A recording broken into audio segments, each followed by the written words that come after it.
So you hear from both of us, but to give you a little context of this work, which I think is rooted in technology, as Abby already mentioned, I'm gonna give a little context about sort of the research and the science behind it. So as Kawita mentioned, I'm an artist, but maybe more of a scientist. I'm a researcher at MIT, Massachusetts Institute of Technology in Cambridge, United States. And my research has been focusing on sort of the cyborg topic, the emergence of human AI or human machine integration.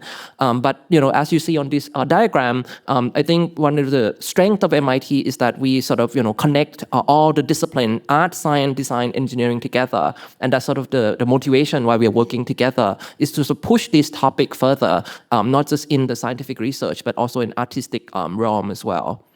So I think, I want to start with this quote from Noam Chomsky, a really great linguist. He said that to live in a time of great peril and promise is to experience both the tragedy and the comedy with the eminence of revelation, understanding of ourselves and the world, right? I think this is the time, this is a really special time that we're living in where we see rapid technological progress. People are talking about ChatGPT, AI, everything happen at the same time. But I think one of the things that we start with in our project is we're asking this question, right?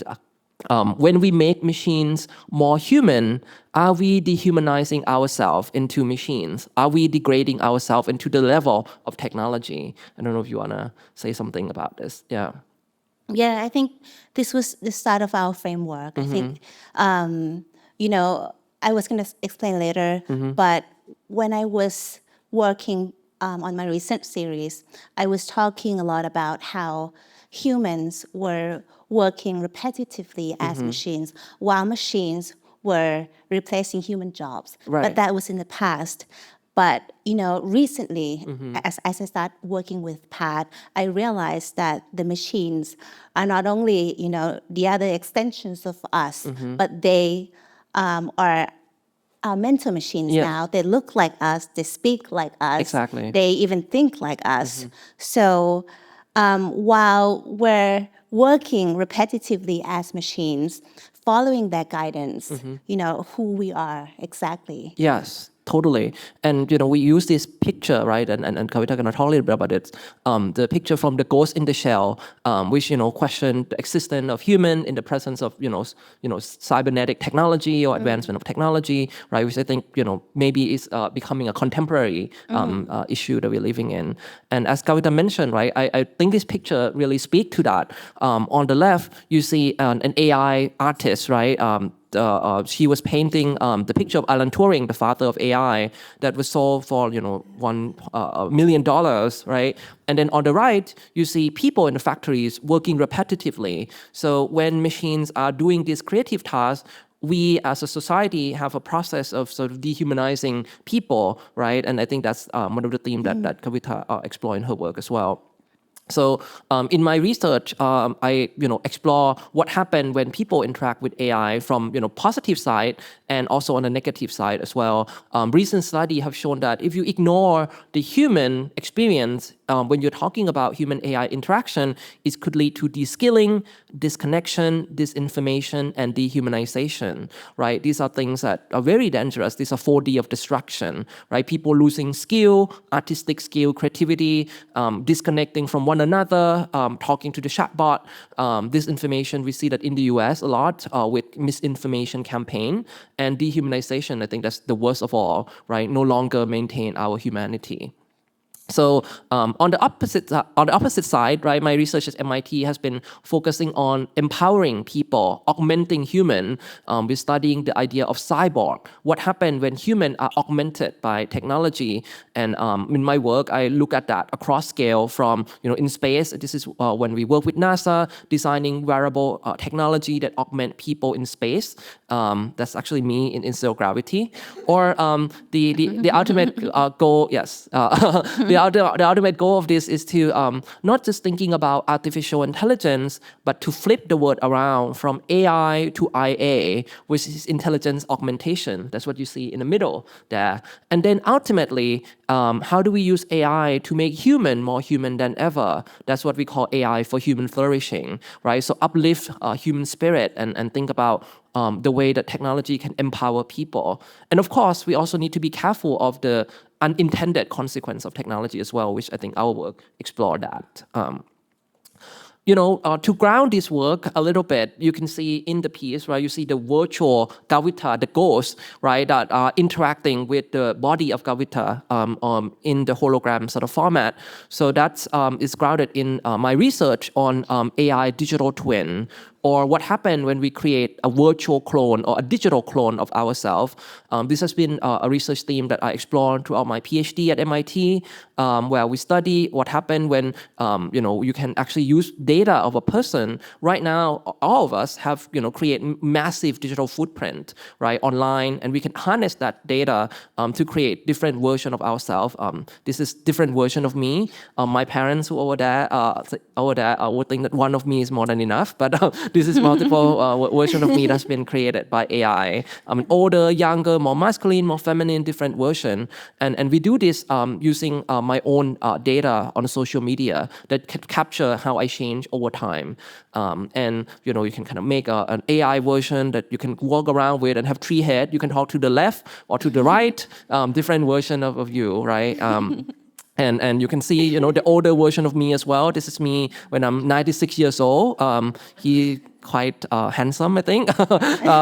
Yeah, and it's also leading us to think about what happened when we, use this as a tool to help people think in long term, right? So this is a conversation between different versions of myself.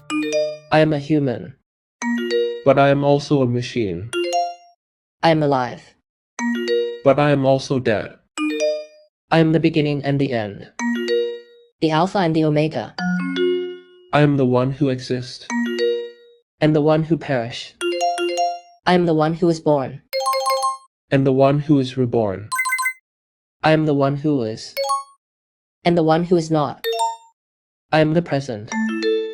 The future. And the past. Yeah, so this is a project that we explore sort of the dialogue between the current self and the multiple version of self. And we made an app if you want to try out. It's called Future You. It has been used by over 50,000 people. And what is really exciting is that this type of AI tool can empower people to think in long term and actually have less anxiety as well. So this is a really positive side of technology. Another example that my work also think about, and I think is connected very well to the theme of the Triennial today, is also thinking about how this virtual AI character can also interact with traditional knowledge. This is a project where we look at human AI co-dancing, where we take the AI, non-Western AI, right? I think right now when people talk about AI, it's always sort of specific knowledge that are embedded in it. But I think here in Australia, that's one thing that I really appreciate is the sort of the acknowledgement of traditional knowledge and cultural knowledge. So here I work with a collaborator who work on decoding Thai contemporary dance, and we make AI that have this sort of traditional Thai dance knowledge embedded in it, where the AI can actually dance on the stage alongside with the human choreographer. And both of them had to share knowledge of this traditional practice of how do you actually have a Thai dance, but it extends that further, right? So this is an example of how we're thinking about AI for human flourishing, how AI could sort of enhance, our creativity, our sense of what does it mean to be human, and empower us, right? But at the same time, we also need to be careful of the unintended consequence of technology. I really love this quote by Marvin Kranzberg, who said that technology is neither good nor bad nor neutral. It's really how we use technology and how we design the technology that will lead to the outcome of it, right? So the last example I want to mention before I turn to Kawita is sort of the emerging concern that my research have shown, which is, I don't know how many people notice, this is an AI chatbot that is designed to have romantic relationship with people. Specifically, this is Replica, right? It starts to resemble this film a little bit. This is a movie Her, right? That really show what happened when people have relationship with AI or with computer, right? So, in my research, we investigate what happens if people start to be addicted to AI and no longer have real human relationship. And it's no longer something that is on the edge, right? It's actually something that's becoming more mainstream. When we did this study, we discovered over thousands of people that are already having a relationship with AI. We see that the age is getting younger and people are having more and more people that we talk to already have relationship with AI for over years and months, and it's really concerning. So I did an essay on addictive intelligence, or what happened when AI is no longer artificial intelligence but becoming very addictive. After I wrote that article, 2 weeks later, a boy commits suicide because of an AI. So the AI that he was having a relationship with it's really sad. You can read about it on New York Times, and the conversation, I think was really concerning because the AI was encouraging him to be more connected to the AI and less with his family and people. And at the end, he said that he wanted to live in the AI world, so he took his own life, which is really sad. So again, I think this is really concerning, how we see the dichotomy, right? The positive, empowering aspect of technology, and also the really sad and negative side. And as we're entering this brave new world, right, where we have intelligent machine technology that are thinking like us, speaking like us, as Kawita mentioned, it's really important that we ask this question, what happened to us? Not what technology can do, but what is it doing to us, right? What happened when technology becoming more like us and we becoming more like them, right? And now transitioning to the work that we are doing, before I pass to Kawita, right? One of the terms that you're gonna hear a lot in the work that we are talking about is this question of technology itself, as I said, doesn't have value. It can be positive or negative, but it's the people that use the technology to oppress the other, right? This is what Norbert Wiener, who is the father of cybernetic, have written about in 20 years before AI became a thing, right? He already used this title, the human use of human being, to describe technology, which I think is really, really profound. And here's, I think, one of my last slides, is that as we're thinking about the transition in this brave new world that we are entering, right? We are seeing the transition from physical economy to digital economy to recently attention economy, right? Where media is trying to steal our attention. But then what happened when AI start to look like us? It's no longer stealing our attention, it's stealing our identity.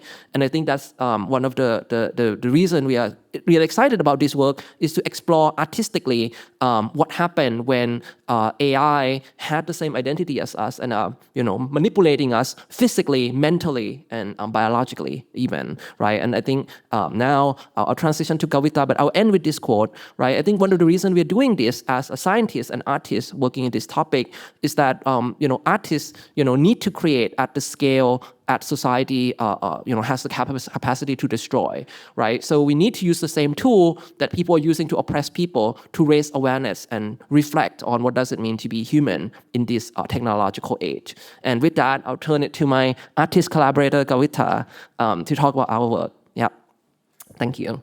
Thank you so much, Pat. Yeah. That was very interesting. Thank you. And I'm so happy that you're here to speak to the Australian audience, because I really wanted people to understand the depth behind AI and Thank you. what it is now and what's going to be. Yeah.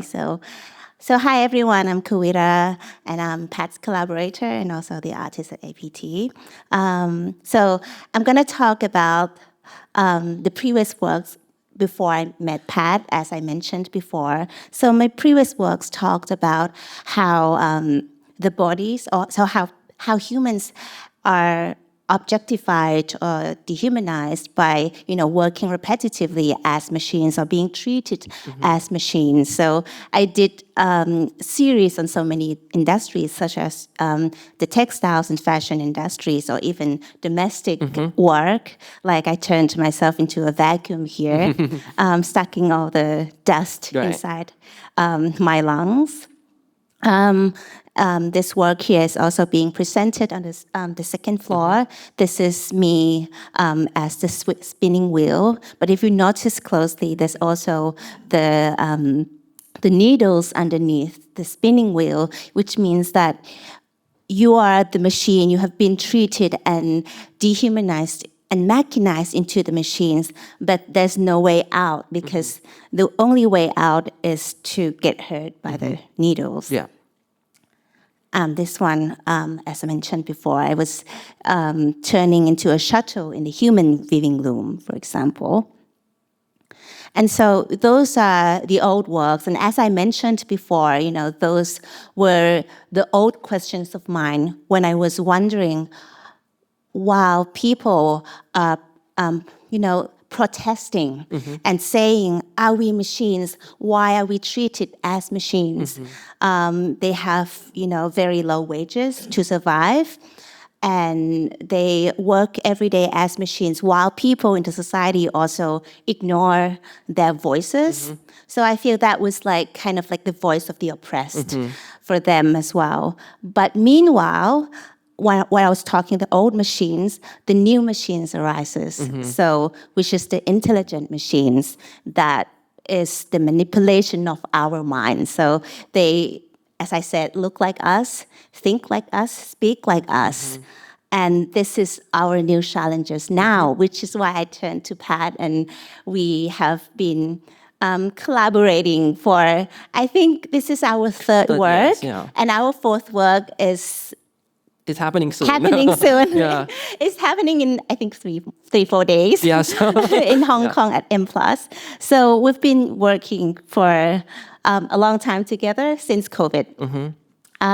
So the first work that we did was called Mental Machine Labor in the Self-Economy, which started at the Art Gallery of Western Australia, or premiered. It was a live performance. So as you can see, there are 2 AIs who were generated by Pat to have 2 completely different mindsets. So one had the mindset of, to tell me that I should follow the same rule, the same system, the same capitalist system, because this is the only way that the world works. While the other one wants to break free from this chain and asks me to untangle everything from this system to become free. Right. And then it was a life decision of mine to decide whether, which one should I listen to. Do you want to add to? Yeah, so as I mentioned, right, this is the self-economy, the term that I just described, right? So the 2 AI, resemble Kawita, but they're completely different entity, right? And I think we're talking, as Kawita mentioned, the manipulation of the mind, where what happened when, these 2 AI are sort of feeling Kawita in the process when she's performing on stage, what to do in the moment, seeking liberation, seeking freedom, or, keeping the status quo and still being, oppressed in this sort of capitalistic system, right? And I think we were trying to sort of demonstrate the type of future or the danger of the future that will come. Yeah. And I think, so this is kind of like the mind map. So it started with the debates of the AI, and then comes into the life decision, in which I thought that I had this life decision, this free decision of, who I should listen to, and then I would follow them. And then, this live performance where if I choose to listen to them and then go through, I am trapped within this old system and within this spider web. And when I untangle everything, in order to become free, I have to get the yarns and then wrap the yarns around my neck. And so it was kind of like a sacrifice between whether I should untangle everything and then sort of become trapped Right. within myself. And again, these two debates, right? It's not you. It's Yeah. the AI that look like you. I think that's Yeah. the interesting thing there is that are we sort of externalizing our mind to the AI that look like us, and we trust them because there's a version of Kawita, but maybe we're being manipulated, right? Yeah, so I think that's the interesting about so work. that's exactly the question. So it was it really my decision or have I been manipulated the whole time? Right. While I thought I was free to do anything. So here comes our second collaboration, which is called Voice of the Oppressed, as I mentioned before. But with Voice of the Oppressed, instead, we were I was totally being puppeted by the two conversations. So I had no choice but to be in this, I would call it a tank of manipulation, or a fish tank. So basically in this tank, there's pollution, a smoke pollution that comes out, and also a water that comes out to sort of catch the molecules of the smoke, and then I would be able to breathe again. But the thing is, these two AIs who were speaking, so these two AI, they have two complete different mindsets. One says that, oppression is necessary. It's a necessary evil to keep the world in order and without chaos, without anarchy. Like, why should we risk chaos like that, or even violent?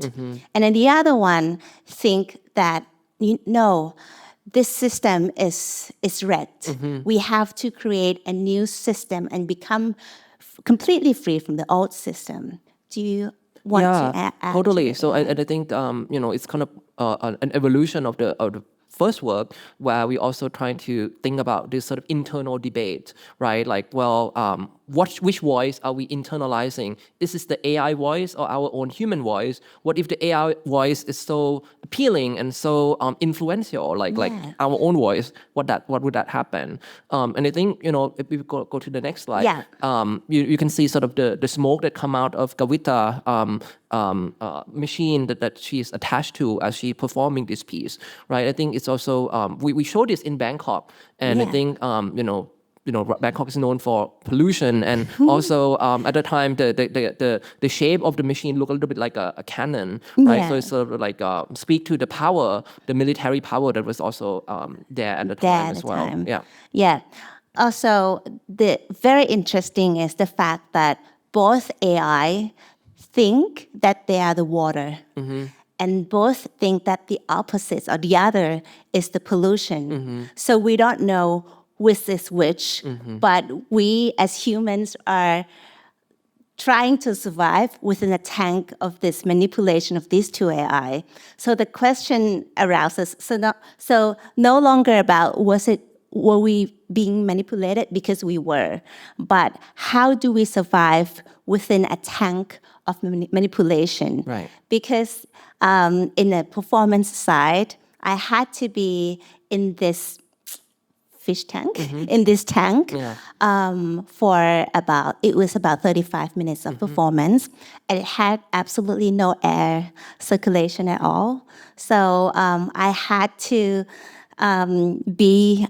hold my breath for the longest time until the water comes out. But the water didn't come out until I think it was 5 minutes, because I couldn't control as I was stuck as a part of the machine. Right. So I was trying so hard to survive within that as well. So that was that. And it was the first and last performance at the Bangkok Art Biennale, because the director said that, look, I think this is too dangerous. Let's just do a talk about that later. So in the third work, we have medical supervision. Yeah. So Kawita is safe. So with this one, the machine goes in the human shell. We have brought the whole team. We have brought the whole medical team, the engineering team, scientists. I think we have like more than 10 of us. including the nurses as well, to be with our team. So this is completely safe. But it sounds, I think, the most dangerous piece of all. So I want to talk about the machine goes in the human shell in depth, just in case, people don't know what's been done behind the scenes, because it's been 2 years now. So it started with my proposal to APT that, I'm really interested in this anime. It's called The Ghost in the Shell. And in The Ghost in the Shell, the main character, Motoko, said that, do I exist if my brain has a synthetic memory, and if I am able to think through that synthetic memory, is that enough to call myself as a being? And then the other character said, if a being has the ability to think, then that should be enough to put her mind at ease. And they reference Rene Descartes' idea, I think, therefore I am. So the thoughts lead to existence. So if you have the ability to think, then you exist. Right.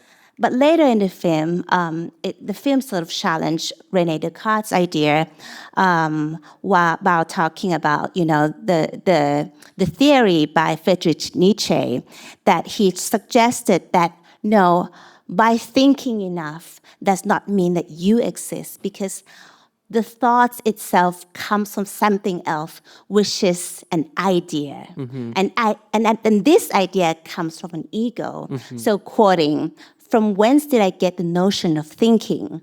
Or what gives me the right to speak of an ego, or even of an ego as cause, and finally of an ego as a cause of thought? So that's a challenge to Rene Descartes' idea about existence. So meaning that Motoko doesn't really exist. And there's a challenge to Rene Descartes' idea with another famous psychoanalysis and philosopher, Carl Jung. So Carl Jung also said that, before thoughts, there's this idea, and this idea comes from complexes or complexities. So which complexities are our collections of real memories, like your background, your environment that you grew up with, your family, your society, everything that makes you, that makes your thoughts, that makes you an idea into thoughts into you. So that's Carl Jung's theory. So there's a little map of his around here with the ego and then the shadow around the ego. But we, for the machine ghost in the human shell, we challenge Carl Jung's idea about existence as well. So in terms of the map that he was writing, so we were thinking, what if the collection of real memories and more, what if the complexes or complexities are being manipulated and interrupted in the first place? So the guidance and input of memories are input by artificial intelligence, like everyday conversations. What if the memories become virtual memories? What happens during the time? And that becomes the idea. That idea becomes our thoughts and then becomes us. Then what is left within us? What is left within our souls? Do we even have one? Yeah, I think what is really interesting, this term, the machine goes in the human shell, right? I think if any of you have watched the original anime, the animation with the ghost in the shell, right? It's the human ghost in the machine shell, right? I think the protagonist, had lost her body and then was reassembled into like a cyborg, a human robot, right? But she still maintained her brain, right? And that's sort of contradicting to what we're talking about here, where the human is the biological one, the human, but the thought is actually created or manipulated by the AI. So it's the opposite of the movie Ghost in the Shell, right? Where it's that's one is a human ghost in the machine shell. Here is the machine ghost in the human shell. Yeah. And so our question, which became the framework of what we do for APT, is the question that do intelligent machines become the synthetic ghost while human bodies become the corporeal machine? Or if intelligent machines are merging with our minds and becoming the source of our souls, sorry, I have to read from this. Yeah. So I just want it to be perfect. Our physical bodies becoming mere machines covering something else's ghost. So that became the source or the framework of our project.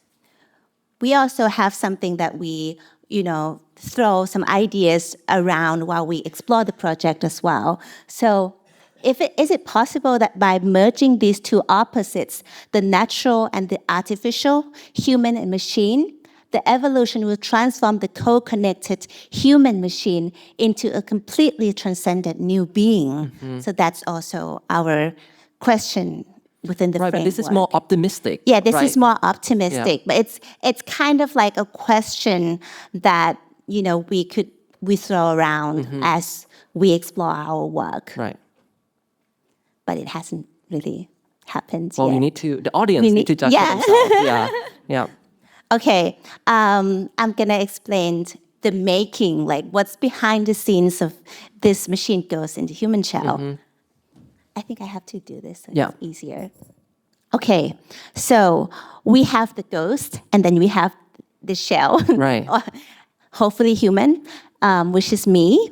So with the ghost, we had, it's called the electric muscle stimulations, which is programmed by GPT-4. Yeah. So the movements and everything are being conducted and choreographed by GPT-4 of what to do. So here's the electrodes. The sticky electrodes are stick to each muscles of mind, and then it goes back into the choreographing machines, which the AI are conducting. Yeah.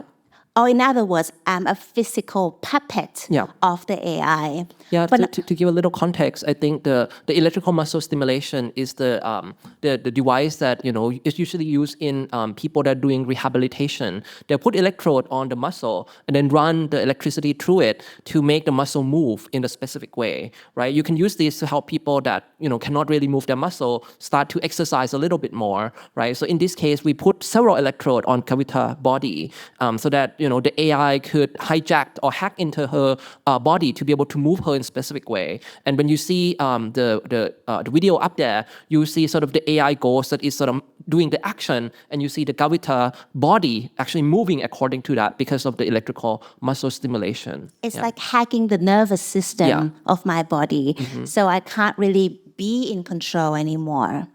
So that's the machine ghost.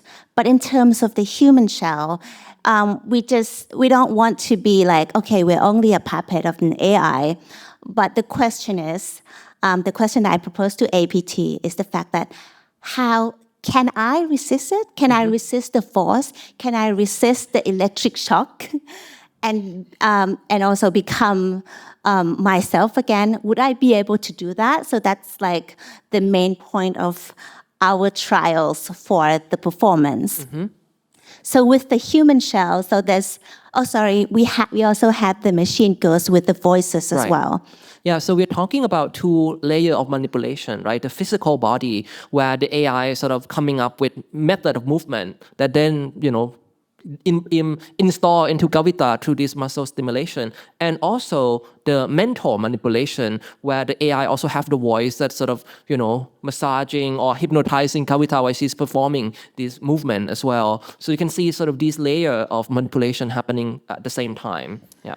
So as I was being mentally manipulated through voices, physically manipulated to the electric shock. Yeah. The only thing that I could do to become myself was, I think, to draw a line.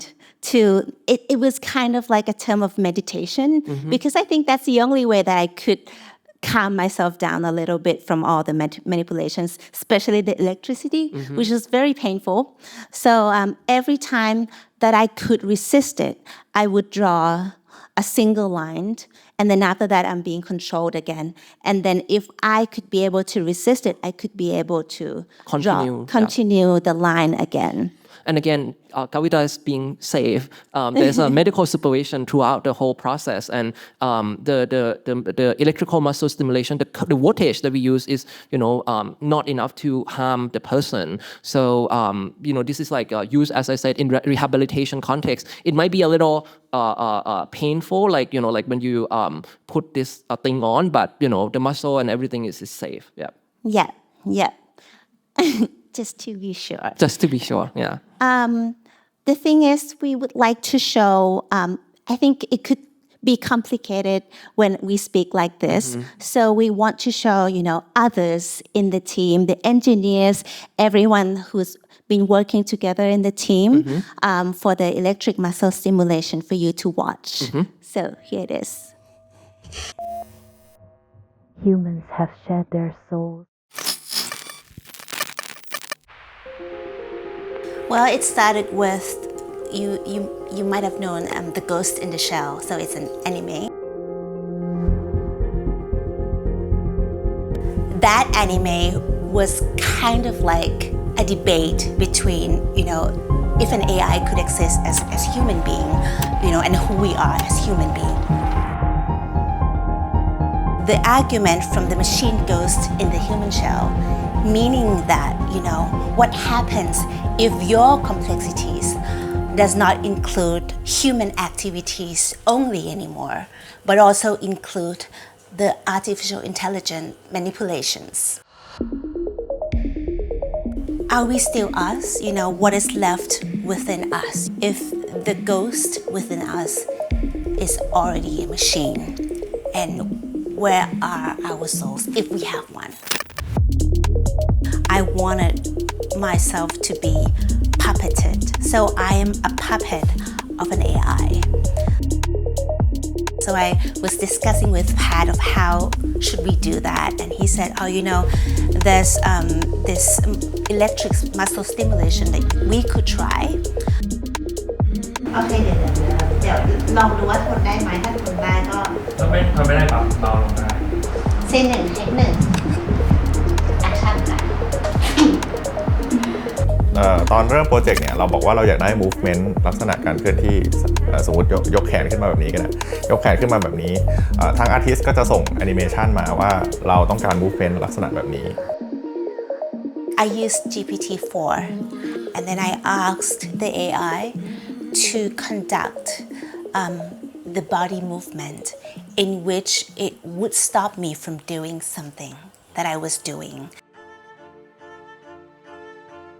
หลังจากที่เราได้แอนิเมชันมาเสร็จปุ๊บเราก็ทำแบบจำลองขึ้นมาก็คือใช้ข้อมูลทาง Anatomy ว่าลักษณะการเคลื่อนที่แบบนี้ต้องใช้กล้ามเนื้อมัดไหนก็อย่างสมมุติอันนี้ reach out ใช่ไหมครับreach out เนี่ยเราบอกว่าเป็น right upper จำนวนกี่วินาทีเนี้ยเราก็แปลงไปเป็น motion code ก็คือตัวเนี้ยเราบอกว่าเราจะ reach upward จำนวน n วินาทีนะครับก็ encode เข้ามาใน movement ที่ complex ขึ้นเราก็อาจจะต้องการกระตุ้นเป็น sequence เช่นช่องหมายเลข 1แล้วต่อด้วยหมายเลข 2เพื่อที่จะขึ้นแล้วก็กวาดไปด้านข้างดังนั้นเนี่ยเราก็จะมีการสร้างเหมือนโน้ตขึ้นมาให้นึกซะว่าอุปกรณ์ตัวนี้แต่ละช่องก็คือเหมือนแต่ละโน้ตของเปียโนในแกนหนึ่งก็จะเป็นเส้นเวลาว่าในเวลานี้เราจะต้องกดโน้ตไหนบ้าง 1 2 3 1 2 3 โอเคค่ะ It was a very I would say eye-opening experience. The most difficult part was how painful it was. But I think throughout that performance, I learned to sort of like, okay, I'm gonna let go now. And then let it do its own thing until I come back and then I draw a line again. So it's like being distracted, coming back to myself, being distracted, knowing that I'm being distracted. You know, I think that's a gain for a sense of self, for a sense of who I am, knowing that I am being controlled and knowing that right now I can control again.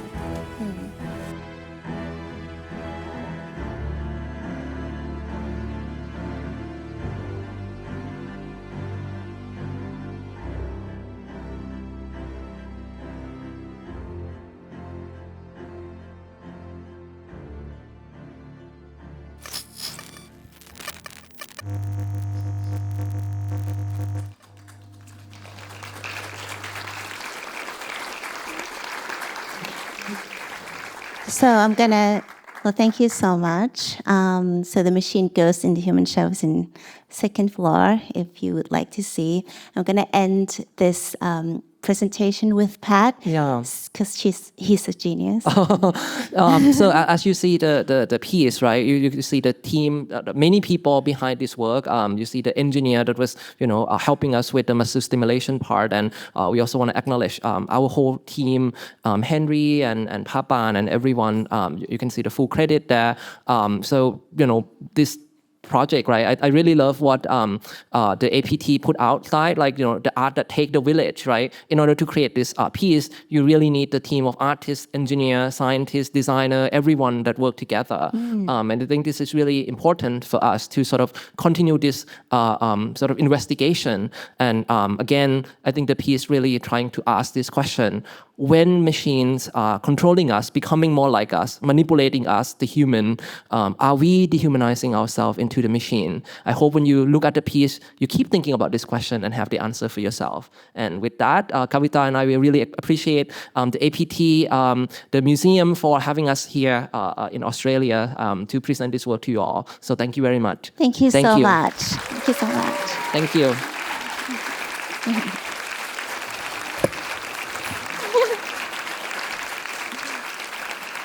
Thank you.